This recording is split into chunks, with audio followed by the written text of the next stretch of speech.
Hey there, my name is Dako and welcome to the Lowman Central Trio Vault of Glass Guide. Trio VOG is the perfect introduction to Lowman raiding, since the mechanics are pretty straightforward and rules are easy to understand, and it's also free to play, making it accessible to every player in the game. What's also really good about this raid is that you can do this raid on any character that you like, but if you're going for flawless, it's recommended to have at least one warlock, since the final strat requires one. We will go over each of the encounter, talk about different strats, loadouts, and we will be including the non-flawless and flawless strats. Without further ado, let's head into the opening encounter, opening the vault. Recommended weapon to run for this encounter is Xenophage. Each player will choose a plate, head to it, and defend it from the adds. Your main objective is to build the plate up and not let the minotaurs walk over it, since it will close the plate and you would need to build it back up. It's also good to know that once you fully build the plate, you don't have to stand on it anymore, and you can move into a position with more cover or help a teammate if they're struggling. During the encounter, there will be Cyclopses that spawn. Make sure to kill them fast so they don't snipe you or your teammates across the map. Xenophage comes in handy since it can one-shot the Minotaurs, and you'll also have an easy time killing the Cyclopses. Other than that, feel free to run whatever you'd like. After a couple of minutes, the vault door will open and you can make your way to the next encounter, the Confluxes.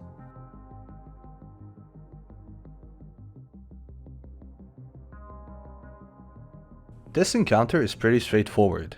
Choose a side, either left, middle or right, kill adds, and don't let them sacrifice on the conflux. There are 3 phases, with each phase having more adds and more confluxes where adds can sack. There will be 3 confluxes, 1 on each side, and each player will defend the conflux on their side. Your main concern will be the wyverns that spawn that can be pretty tanky, so having a rocket to melt them fast is a good idea. They can also launch you off the map with their air dash attack, so be wary of that. There are also overload champs, so make sure that you can stun them or help teammates stun if they are not running those mods. The recommended weapons for this encounter are Forbearance or any other Waveframe GL, Trinity Ghoul, and Sunshot.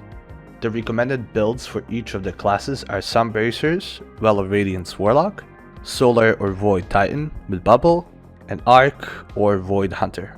After what feels like an eternity, you will be done with Confluxes and you can head into the Oracles.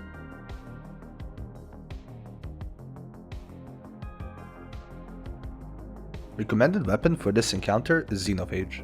The absolute best way to do this encounter requires raid armor for Vault of Glass, with a raid mod called Anti-Oracle equipped. This mod will generate super energy on every oracle you break, so you'll be able to spam Well of Radiance. It usually takes around 3 oracles in order to get the full Well of Radiance back. The best strat is to chill in this spot right here and have one player take care of the left and one player take care of the right side oracles. The third guy can also help, or he can add clear.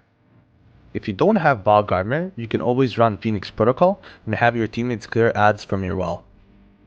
Also, take note that this oracle on the right side is kind of hard to hit from this spot, so you have to aim a bit more to the right to hit it.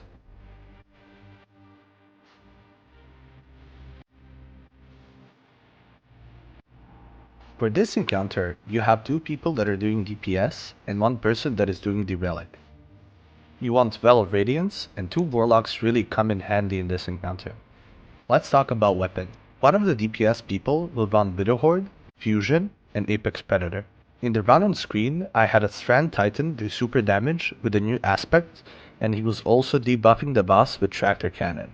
Double Slugging is also a great DPS option, but you'd have to move the well closer to the boss, ideally right here. Make sure to have a sort of debuff and buff active when you're doing damage. If you're not sure how buff stacking works, you can check out the buff stacking sheet that I linked in the description down below. Also make sure to run corresponding surges as well. The relic person was running Galacorn to buff my Apex Predator. The safest method is to block 1 or 2 teleports, and after that let Templar teleport, so you can do oracles and repeat the DPS phase again. If you push damage and oracles eventually explode, make sure to cleanse on the middle with everyone, then head to do damage again. There's a lot of ads in this encounter, so take note of that as well. Also remember that when you stand in a well of radiance, all of your guns become anti-barrier, and if your teammates get stuck, your bullets will go straight through the barrier and you won't be able to free them. You can walk out of the well and break them, but it's a better idea to run a gun that's intrinsically unstop or overload, so the anti-barrier won't apply to these weapons. For Season of the Witch, the perfect gun for this is a fusion rifle because of the unstoppable mod. After a couple of DPS phases, you'll be done and you can head to the Gorgon maze.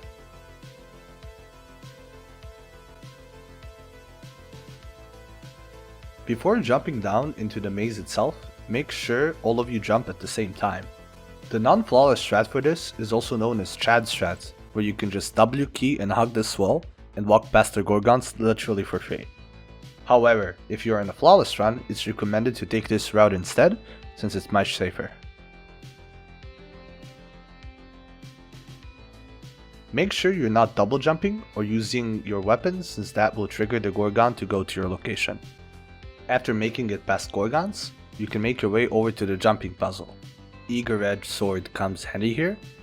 If you want to, you can also Sparrow Fly, Well Skate, Shatter Skate, or you can make your way slowly towards the next encounter if that's what you're comfortable with. This encounter is the hardest encounter in this trio because it involves a method of killing Minotaurs without the relic. Before we head into the mechanics itself, let's take a look at how Gatekeeper encounter works. You have 3 rooms in total: the main room, Mars, and Venus. If there isn't a player present in the main room, the encounter will wipe you. This works the same way with Atheon. Let's take a look at the roles. The first player will stay in the main room. This job is the easiest, since what you basically do is you go up where Atheon spawns, and you just chill until your teammates defeat the waves of enemies. There are in total 6 waves, and once your teammates call the 5th wave, kill the Gatekeeper and the Overload champions so you can open the portals for the final phase. Minotaurs work the same way like in the first encounter, so don't let them walk over the plate since it will close it and you'll have to rebuild it. The other 2 players will split, and each player will either enter Mars or Venus. Their job is to kill Wyverns and Ads and kill Minotaurs. Minotaurs have the shield that is immune to everything but Relic, so there are a number of ways how to go around it. One of the players can actually take the Relic with him into one of the planets and just break the shields with it.